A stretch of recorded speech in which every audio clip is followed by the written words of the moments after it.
So I don't know what page you have. On 129, it gives you a definition of group. 123? 133.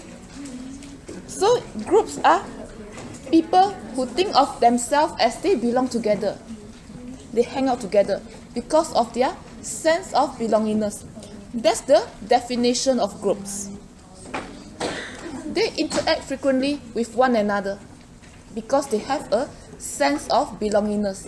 And groups can be physical group or now virtual groups, like what you have on your Facebook, on your LinkedIn, on your other social media. Maybe you feel the same about a given social phenomena, a given topic. You go to that group to contribute to discussions. That's an example of a virtual group. So, if you go to the next page, I think, an aggregate is different from a group. People flock together. They instantaneously form a group when they feel the sense of belongingness. Aggregate is just a bunch of people happens to be in that place in a given time. So that's the distinction between aggregate and group.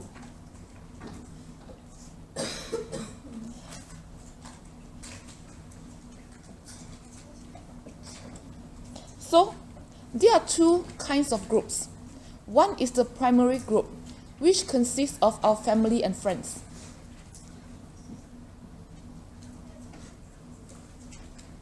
And a second kind of group are the secondary group. They are more informal, more anonymous. Examples would be maybe the college classes, like what you have right now. And in the future, maybe your workplace, your organizations, the voluntary organizations you join in the future or now, your clubs and organizations in school. Those are examples of secondary group. Your professional organization is another example of secondary group. So who is on Facebook? Only one? Wow, you are studious. Very few of you are on Facebook. So you're not on social media, young people. Who is on Facebook? Not many, I'm surprised. So, for those who are on Facebook, are your connections mainly your primary groups or secondary group? Secondary? Why is that secondary? Can you tell me? Both? So primary groups are of friends and families. And secondary groups are more anonymous, more informal. Maybe certain professional organizations on Facebook. Maybe culinary clubs on Facebook, sports clubs on Facebook. So are you telling me that you are not connected to family and friends? You are connected based on your interests on Facebook. That's what you say. You are not connected with your family and friends on Facebook. Why? Huh? Yes, I agree. So are they primary or secondary groups? Primary. Yeah. What about the others? Who are you connected to on Facebook? You're connected to both. Both. Primary and secondary. Mm-hmm. Depending, like, some of my primary members don't have Facebook. Mm-hmm. So, like, you're not connected to those Mm-hmm. people on Facebook if they don't have it. Mm-hmm. So most of your friends don't have Facebook. Most of my friends have Facebook. Your family members. My family Yeah. members usually don't. Mm-hmm.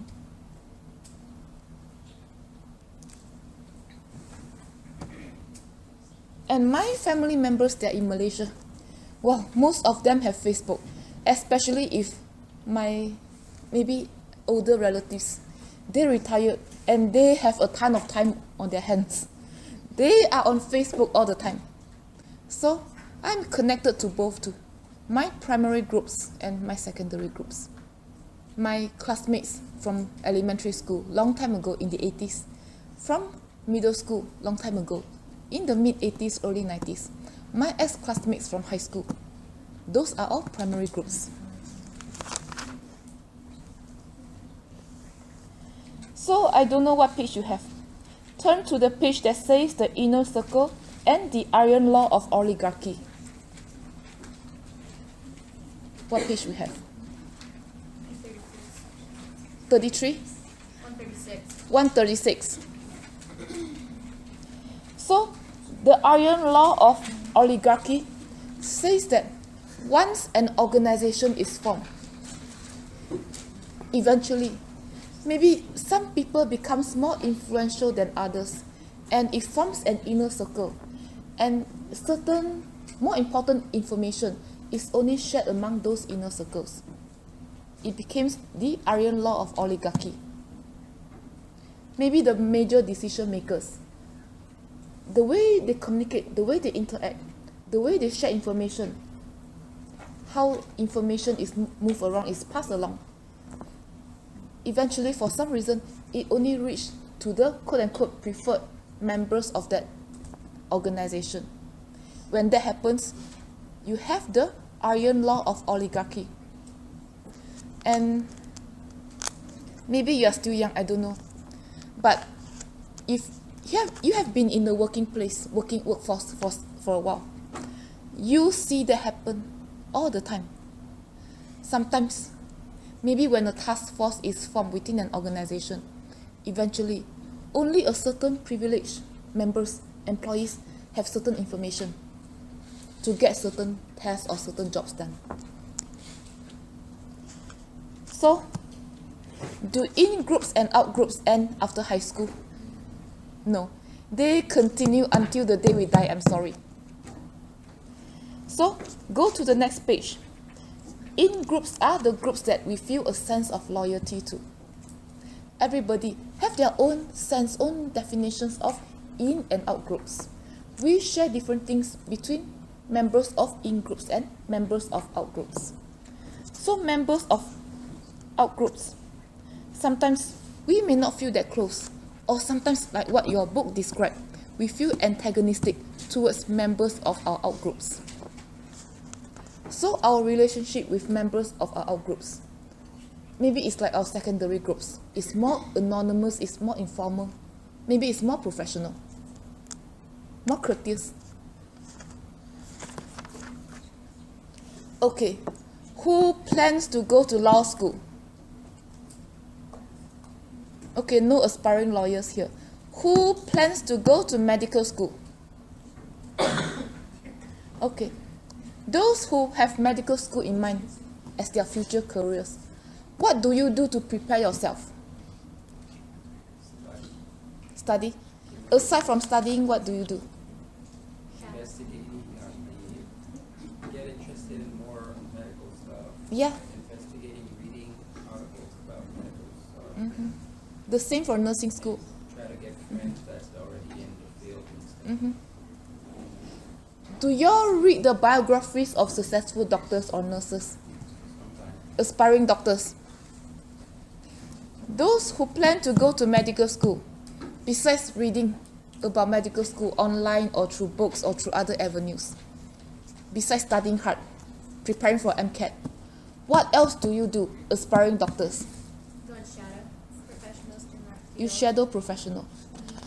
How do you shadow? You go to hospitals? Yeah, you like contact doctors and you ask them if they're willing for you to shadow them, and then go and follow them around for so many hours. Yes.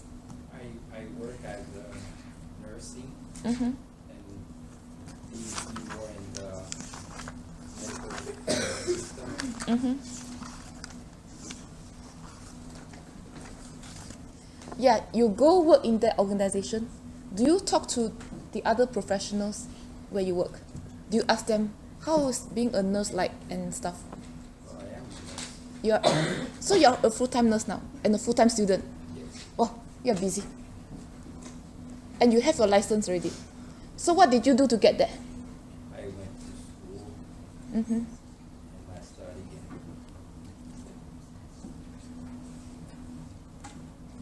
So were you influenced by somebody? Like, Or it's just easy to get a job with a nursing degree, so you went for nursing? no, Did you I talk to just- people around you about the I- profession? I like medicine since I was little. because I feel it's very important to be able to help people with their lives and be able to make a positive impact and change into people's life. I think I was inspired by it myself. Okay. So you say you shadow people, and people are likely to talk to you, right? Most likely. People are willing to help. So when you shadow people, you see those people as your reference group. I don't know what page you have.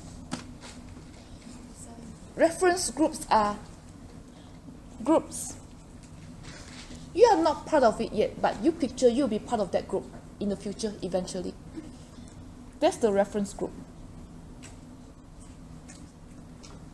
So maybe some of your family members, your neighbors, your friends, the other adults are already in the medical profession. You shadow them. They are your reference group. But you are not part of the profession yet. That's the idea of a reference group. Who plans to be in business? Who is a business major? Okay. So what did you do, or what do you do to prepare yourself to be successful? Nothing. Just study. So have you checked out what successful people in business do?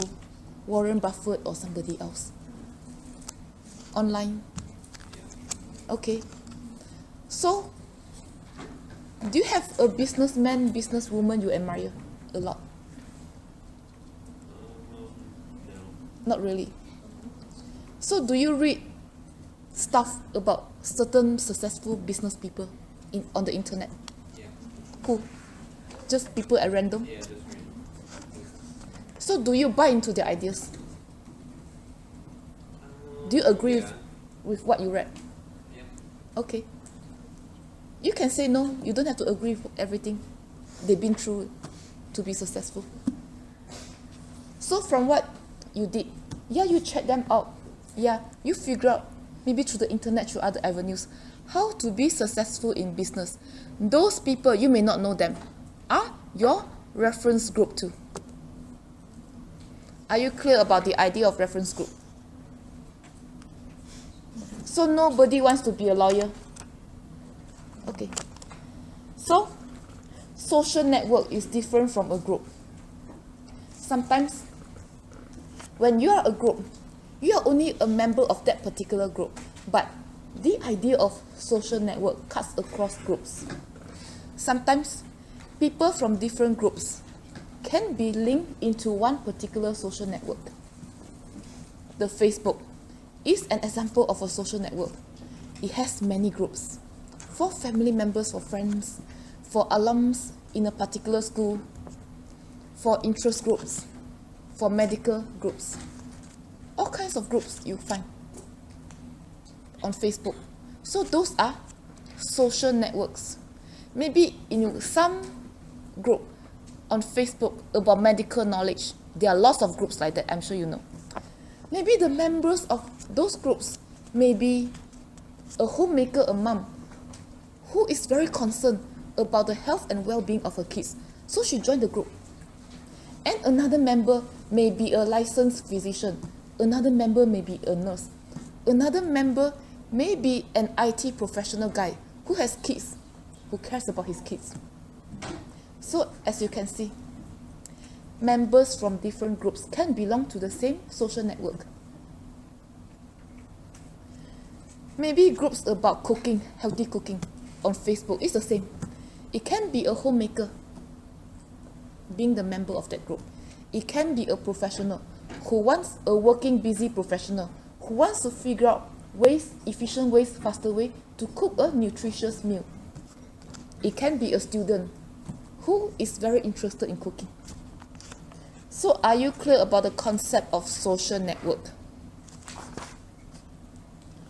So let's go on to bureaucracy. Have you all called customer service before? Have you all picked up your phone, your cell phone, your phone, landline, to call customer service? Do you enjoy calling customer service? Why not? Only Joseph is shaking his head. What about the other people? Do you enjoy calling customer service? Yes, no? Why not? Sometimes I don't understand exactly what your problem is, and Yeah, they when don't they, truly help you. okay, when they don't understand, what do they do? You start talking. They talk. They put you on hold forever until you hang up.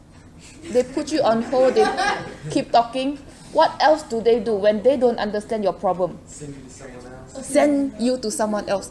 So that's one characteristics of a bureaucracy. I don't know what page you have right now.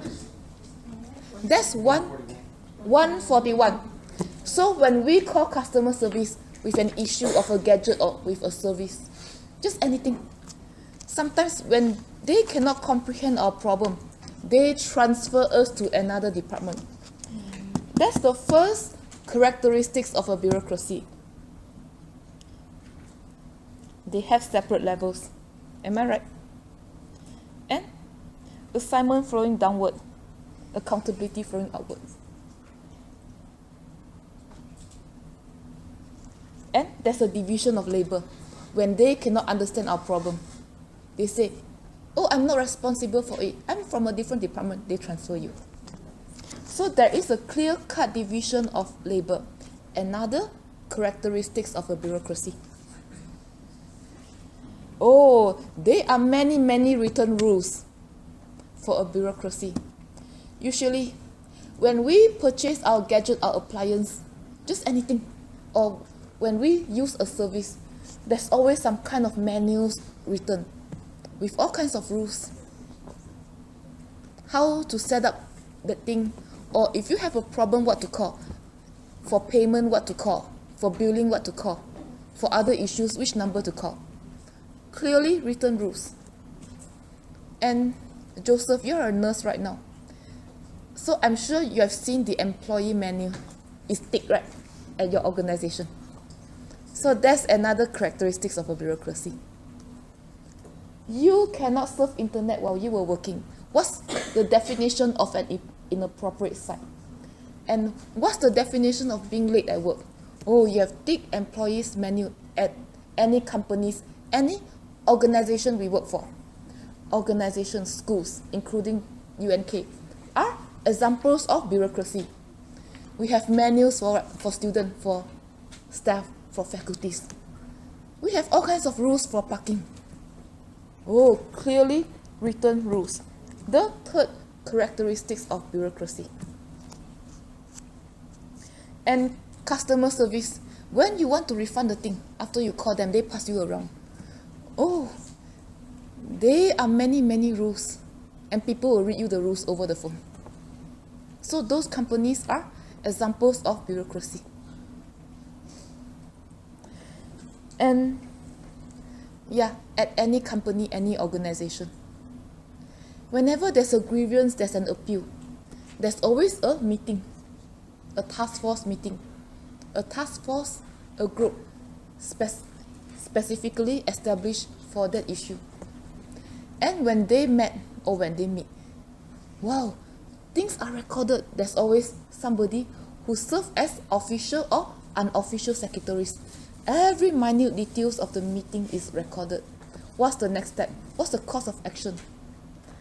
So that's the fourth characteristics of bureaucracy. There's always written communication. And sometimes when we call customer service, they always follow up with a letter. Especially credit card frauds. Has anybody experienced credit card frauds, or you're too young? Yeah. Somebody used your card information or something, and you call them after they pass you around. They always follow up with a letter, am I right? About the content of the phone call. And what's the next step? What we should do? Maybe forms to sign. And sometimes those phone calls are recorded. And how would you describe a customer service rep when we call them? Are they rude? Sometimes. Only sometimes. How would you describe, if they have a bad day, it's not a fun job, we all know. How would you describe a customer service rep over the phone? Do you feel that they are close to you? Are they professional? Sometimes. Okay, sometimes. So maybe we should burn this book when you are done. I can't burn this, it's my department's head book. They are impersonal. They may be courteous, professional, but we can almost memorize their script. They speak in a matter of fact fashion, am I right? You can predict what they are going to say. Good morning, how may I help you? We can predict, almost. They are impersonal, courteous, but professional. Sometimes they are rude, if they had a bad day. I haven't really encountered a rude customer service rep when I call. So you have encountered rude people when you call? Young people, you young folks. Have you encountered rude customer service reps when you call? Really? I mean, yeah, I feel like it matters on the company. Mm-hmm. So like bigger companies like Apple, you wouldn't expect that. But maybe a lower company, you can get Okay. the rudeness because they're not getting paid as much. So they hung up on you or what? What did they do? And they'll say things that will probably make you even more mad because they don't know how to solve your problem. Okay, you consider that being rude, okay. Sometimes they will just say, oh, it's against our company policy to give you a refund. So if you consider that rude, yeah, then okay. So those are the 5 main characteristics of a bureaucracy. Know them. You will have a question on your midterm.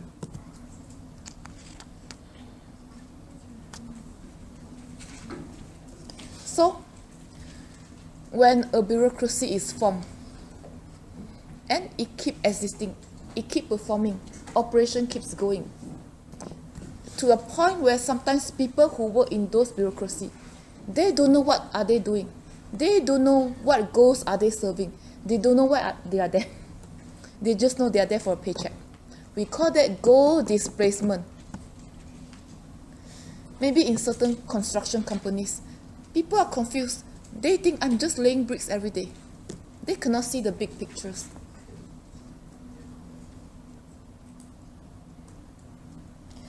And maybe in some companies, accounting departments. I majored in accounting in college. So I worked in the accounting department of a bank in Malaysia.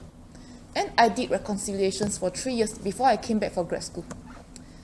And yeah, if we are not careful, sometimes we just process payments. We help facilitate the transfer of payments, wire or other forms, bank draft, from one bank to another, so that businessmen can get their money on time and pay other folks to get their materials or their stuff. That's what we do. So, if we don't know what we are doing, accounting, employees from accounting departments, goal displacement can happen to us too.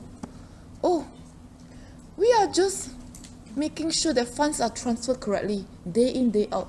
Oh, I don't see a sense of purpose. That's goal displacement. Or if you are in reconciliation, you are just comparing 2 bank accounts to make sure the same item is in both accounts. If they are not, that's an outstanding item. I'm sure business major, you know that. So if accounting clerks or executive, they keep doing that day in, day out. They just make sure that there are no errors. They don't have a sense of purpose. They know they get hired, they get paid to do that. They can experience a goal displacement when there are so many subdivisions within a big organization. And sometimes people lose the sense of purpose. It can happen in the medical field. It can happen in banking and finance. It can happen in any field.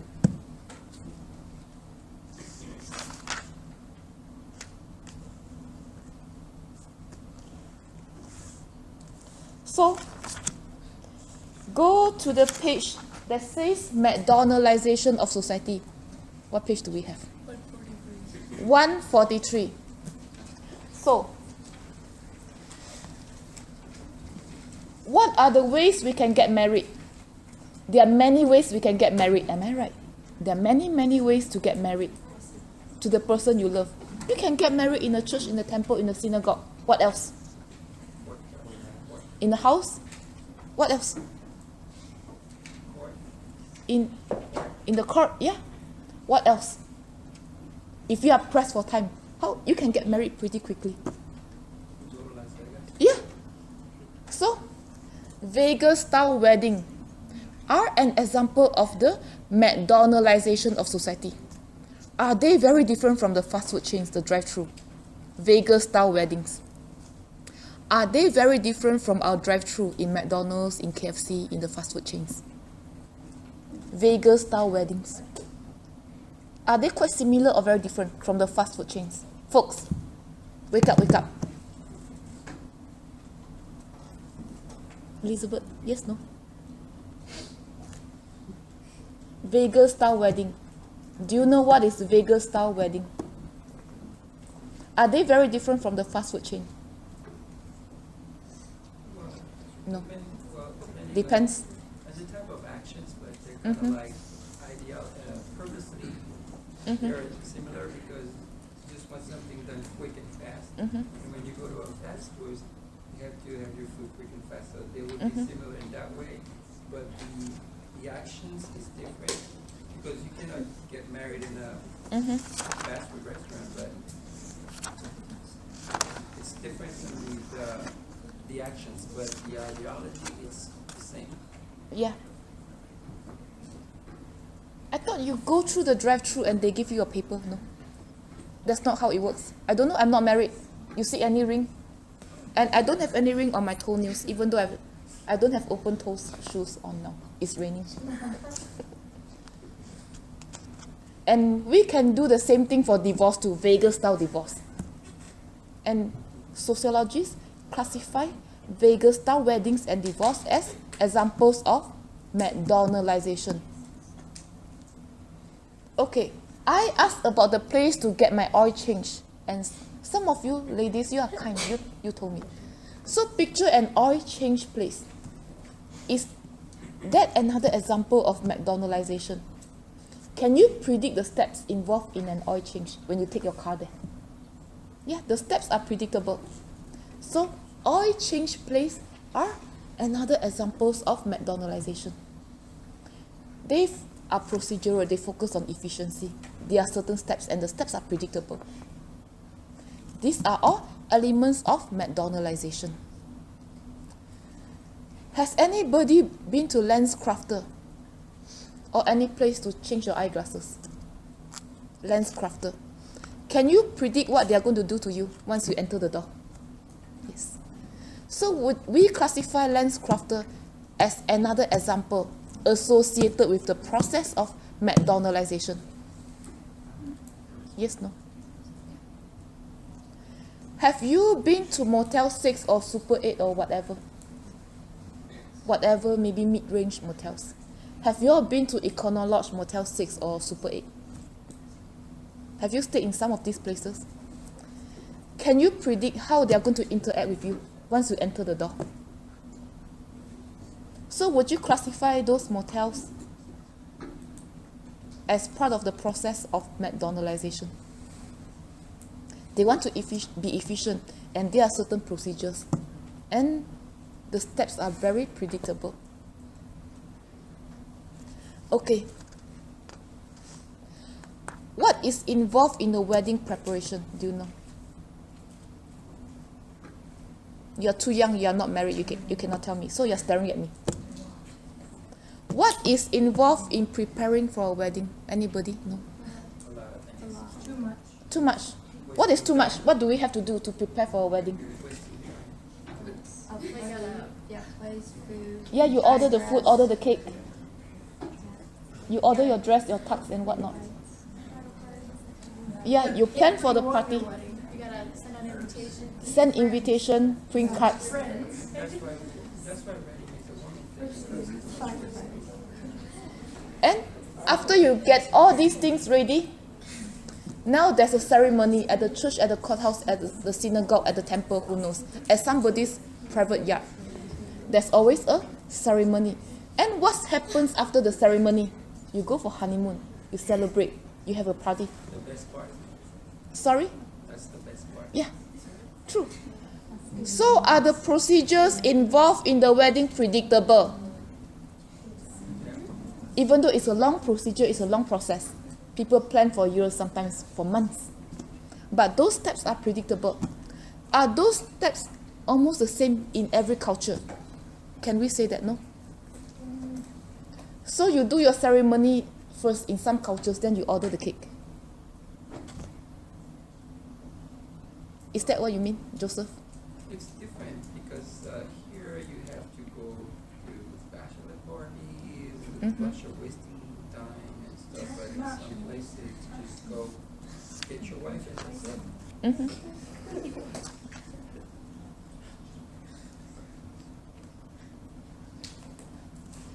have to do a recital, blah blah blah, blah blah blah. In some places just put the date and the parents and both people agree and go to church and bam. So you are telling me that the steps involved in a wedding differs from culture to culture, country to country. I think so. Okay. What about students from other countries? What about the Japanese students? What is involved in the Japanese wedding? Do you prepare ahead?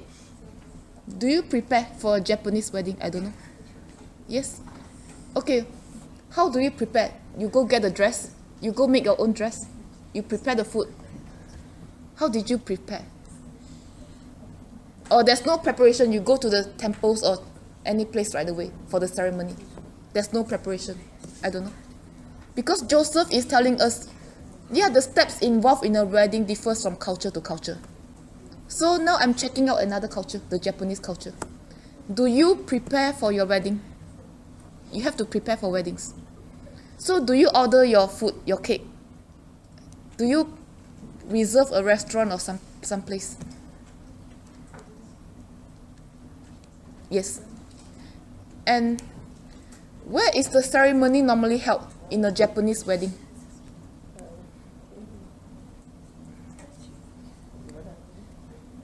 In a house, in a temple, somewhere official?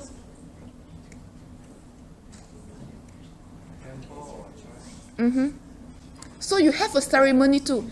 Maybe the details of the ceremony are different from the Western culture, but you have a ceremony. You have some sort of a preparation. And what happens after the ceremony? You party? You have a feast? You party? Maybe you go for honeymoon? Yeah. So maybe, yeah, right. Maybe the details, the minor details of every wedding differs from culture to culture. But, I don't know. It seems that between the Dominican culture and the Japanese culture, the major steps are the same. You have a preparation steps, you have a ceremonial steps, and you have something after that. You may do different things after the ceremony, but you have a ceremony. You may do your ceremony in a different way. And it seems that the Japanese culture, like your culture, they have some sort of a preparation for weddings. What about South Africa? Do you prepare for your wedding or you go to the church or any place right away? We usually have a traditional wedding before wedding, and before the traditional wedding, it has kind of like another ceremony, it's like sprinkle. It's basically like playing with the bride price kind of thing. So that's the preparation stage for two families to get together. And do you have a ceremony? In the church or in somewhere else? The first one usually have it at like the bride's house. And So you have two ceremonies. yeah, the traditional one and then the one in the church. And do you do anything after the ceremony? Or is done after the ceremony? Sorry? Honeymoon? You have a honeymoon too? Okay. And you have a party after the ceremony or just honeymoon? Okay. We have like the wedding and then like reception. Okay, I'm going to pick on one more culture. I'm so mean today. What about people from Sudan? Do you have a wedding ceremony? Yeah. Or no? In Sudan, you have a ceremony. So do you prepare for the ceremony? There are some form of preparation before the ceremony. So what did the families or the individuals do to prepare for the ceremonies? Can you share with your classmates? I mean, just like Mm-hmm. all the food, all the flowers, Mhm. all the guests. And where are weddings held in Sudan normally? In religious places or somewhere else? Honestly, it depends. My cousin had a wedding a while ago, and it wasn't a lot of people, so they just had they have a pretty big yard, so they just had it in the yard. Okay. So, do the brides and the groom or the families do anything after the ceremony? Besides cleaning up. Cleaning up does not count. Yeah, there's usually a pretty big. Honeymoon? No. Yeah, honeymoon. Okay. So, folks, can we say that weddings is an example of the process of McDonalizations? Are the steps predictable?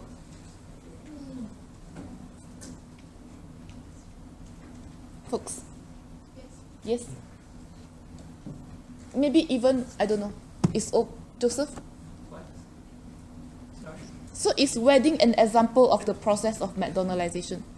You see, you told us the steps are different from culture to culture. Yes, it is. You And change your also- mind now? and also- You change your mind now? No, it's different, but You also- don't have to be politically correct. You change your mind now. But what I'm trying to say is also it's different culture to culture, but also different from the type of person. Mm-hmm. Because, for example, if I'm getting married, I don't want all those gibberish things. Mm-hmm. Like, I don't know why they're important, because at the end, what's better is being with the person you want. But, Mm-hmm. and I date you, and some other people, they make a big scene and stuff. But that's what I say. But it's still the same way as according to what they say. But I pretty much mean in a personal way. It's, Yeah. Even if you do it in a personal way, you still have to go to the courthouse to register. Are the steps predictable? It's, Okay. So, would we classify weddings as one example of the process of McDonalization? Okay. So, I think this is a good stopping point. We'll pick up from here. See you Wednesday. I need all the sign-in sheets back.